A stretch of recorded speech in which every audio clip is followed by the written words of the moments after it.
All right, what is going on, my friends? This is not a video that I was super amped to make. I don't like making videos about like trendy topics and whatnot, just because I think it forces me into the mindset of making videos based on what I think will get views rather than making videos based on what I want to talk about. And I think what keeps me making YouTube videos without making a dollar off of it sustainable and fun for me is the fact that I make the videos I want to make, not what I feel will get the most views and chasing the algorithm and talking about controversies or whatever might yield a little bit more success within the algorithm. But I thought it might be interesting to provide you guys the perspective of someone who's been lifting weights for a long time, someone who's coached a lot of people. I've pulled 800, both sumo and conventional. We're going to weigh in on the whole is sumo cheating thing, right? Saying it's cheating is silly. The rules very clearly state it's not cheating. So no, it's not cheating. But we're going to get into some of the nuances that maybe some of you are familiar with, some that maybe you aren't, maybe talk about kind of numerically what's going on, and maybe just provide a lens that we can view this through and make sense of things. So first of all, there's a big difference between conventional versus sumo on the stiff bar versus conventional and sumo on the deadlift bar. If we assume someone is reasonably technically proficient within the sumo deadlift, on average, the most difficult position is going to be off the floor.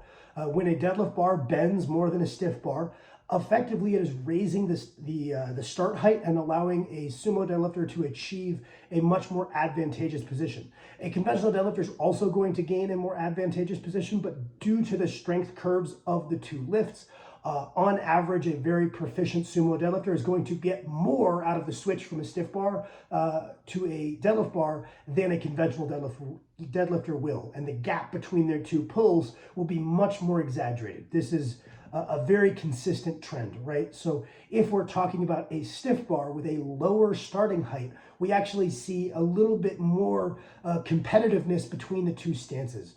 Maybe the records are swinging a little bit more sumo on average, but the heaviest pull ever within an IPF affiliate or the USAPL done on a stiff bar was done conventional. The same cannot be said on the deadlift bar.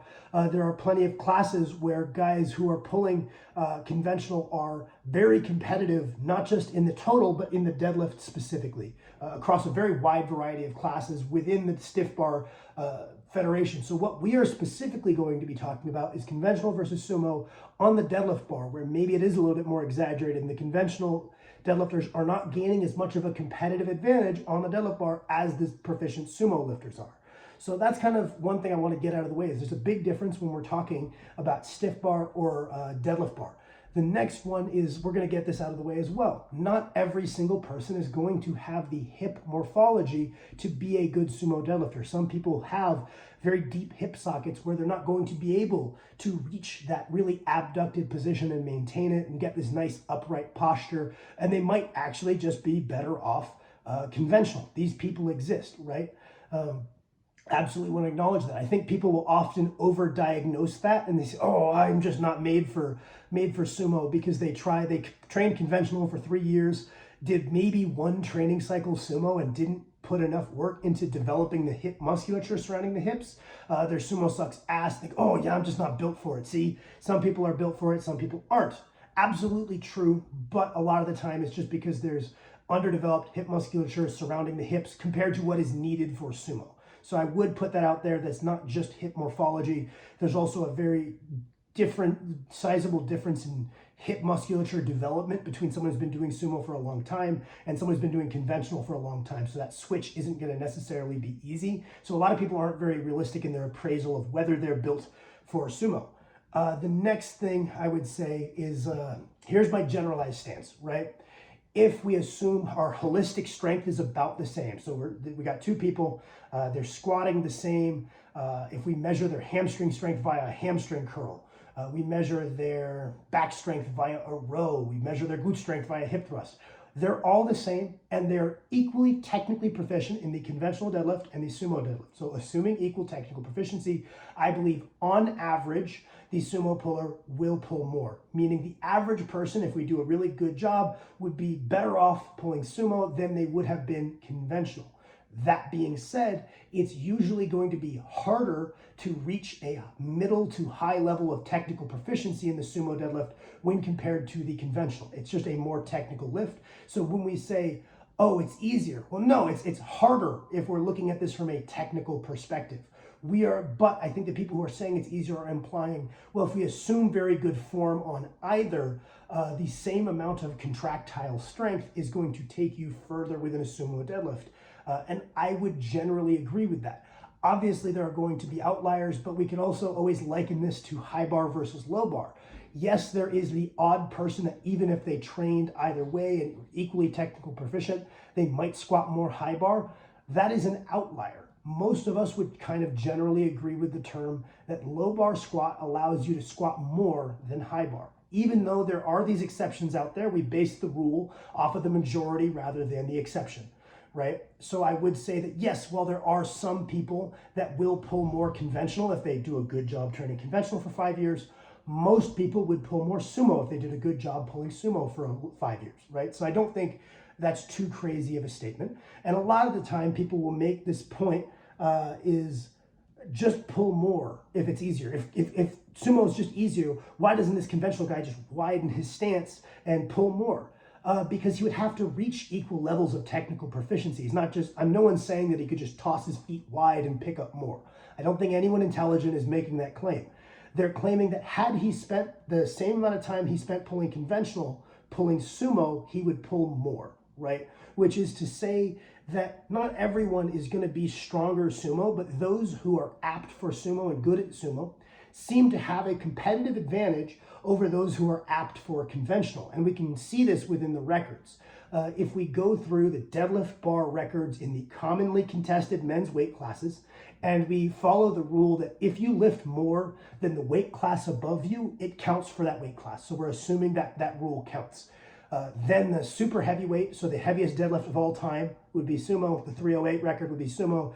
The 275 record would be sumo. The 242 record would be sumo. The 220 record would be sumo. The 198 record, which is the one conventional all-time deadlift world record on a deadlift bar, to my knowledge, in commonly contested weight classes, is the outlier of all outliers.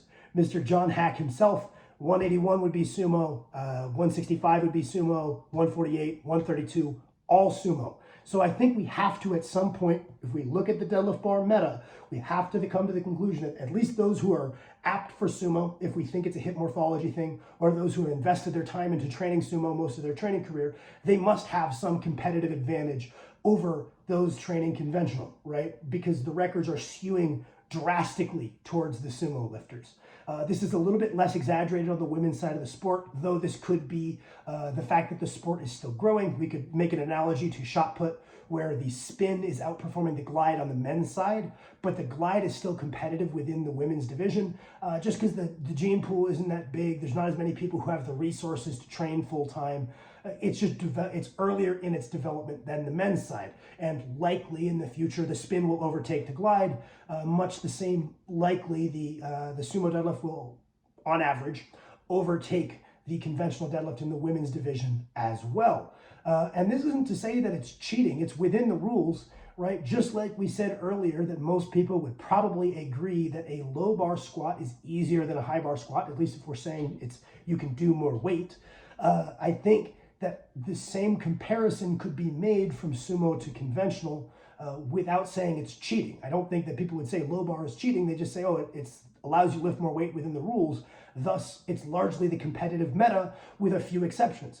I think that the same could be said of sumo. It allows you to lift more weights within the rules on average, and thus it's the competitive meta, not necessarily cheating. That would be my thoughts. If I missed anything that you guys think would be a counter proposal, I think it's a good middle of the ground take, because as always, the answer is probably somewhere in the middle. But if I missed something, please let me know. Please don't be too mean to me in the comments. I was a little scared to make this video.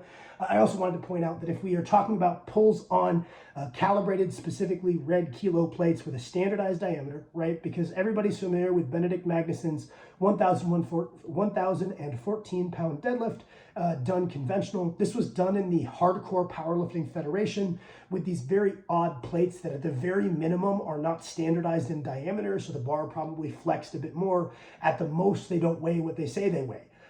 So if we're talking about the heaviest pull done on straight kilos, also to Benedict Magnuson, about 971. meaning that now there is a 100-pound gap between the heaviest conventional deadlift done and the heaviest sumo deadlift done. At some point, with this gap rising in size, we're going to have to acknowledge that there is at least some discrepancy between these two lifts. And I think the second heaviest ever kilo deadlift would probably be the 960 done by Andy Bolton raw. So at some point, we're gonna have to acknowledge the difference. Let's just try to provide a little nuance and be reasonable with it. Thank you guys for watching.